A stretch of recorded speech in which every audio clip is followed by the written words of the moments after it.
የኔ ፍቅር ቶሎ ድርጅቱን መርቀን እንመለስ። እኛን ነው የሚጠብቁት። ቶሎ በይ።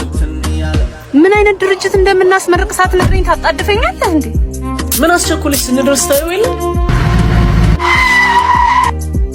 እሺ ምንም ነገር እየታየኝ አይደለም። ምኑን ነው የምንመርቀው? እዛ ጋር ያለው ባልዲ ይታይሻል? አዎ እሱ ነው የምንመርቀው ድርጅት። የዚህ ድርጅት ባለቤቶች አባይና ጓደኞቹ ናቸው። የሚሰሩትም ሽንት የማሸናት ስራ ነው። ማንኛውም ሽንቱ የመጣበት ሰው እዚህ ባልዲ ላይ በመሽናት 10 ብር ይከፍላቸዋል። እነሱም የሞላውን ባልዲ ሽንቱ ሸተተኝ ብለው ሳይጸየፉ ገንዘብ እስካስገኘ ድረስ ሁሉም ስራ ክቡር ነው ብለው ሽንቱን ደፍተው መልሰው ባልዲውን አጥበው ያስቀምጣሉ። እንዲህ እያደረጉ በቀን 300 400 ይሰራሉ። መጣው መርቅ የላቸው። ስማችሁን እንተዋወቅ። ጉላት አቤ ነው ባላል። ምን ያህል ጊዜ ሆናችሁ ይህን ስራ ከጀመራችሁ?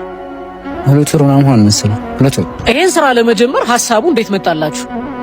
ያው ሰዎች እዚህ የመጡ የሸኑ ሲያስቸግሩን ሽታው ምንም መጥፎ መከራ ስለሆነ ቢያንስ ለኛም ለሻይም ለምንም ትንሽ እናገኛለን ብለን። በጣም ደስ ይላል። በቀን ምን ያህል ትሰራላችሁ? 300 400 እስከ 500 በቃ እስከ 1000 ምን እንሰራበት አጋጣሚ አለ። ሽንቱን ወስዳችሁ ስትደፉ ምናምን ግን አያጸይፍም? ምን ችግር አለው? ስራ አይደል? የስራ ክብር ነው። ማልሰረቅ አቃጥፍን ምን ችግር አለው? ስራ ነው። ትክክል ነው። የሚያጸይፈው መስረቅ ነው። መስረቅ ብቻ ነው ጽያፍ። ይመቻራዳል። እኔም እንግዲህ ልመርቅላችኋል። በደስታ ልመርቅ ብሎ ሻናላችሁ። ዋጋው ስንት ነው? 10 ብቻ። ይሄው 10 ሺህ ብር ከፍዬ መርቄያለሁ። አይ ባርኮት በሱፍ ምናምን ሲሄድ እኮ ሪል ስቴት የሚያስመርቅ ነው ይመስለው። 9 ሽንት ይቀረኛል። እየመጣሁ ሸናለሁ።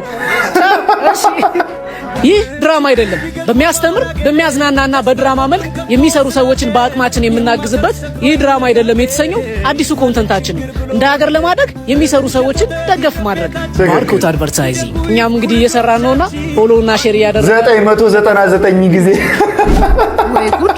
ሱፍ ለብሰ የመጣው ፖፖ ለመመረቅ ነው። ፖፖነቱ ላንቺ ነው፣ ለነሱ ድርጅት ነው። ትክክል። አረ ግን ሜንታሊቲ፣ አረ የባርኮት ሜንታሊቲ እንዴት አባዘው ደስ የሚለው። ከዚያው ቪዲዮ የተማርኩት ስራ ሁሉ ክቡር እንደሆነ መስራት ብቻ ነው ጸያፍ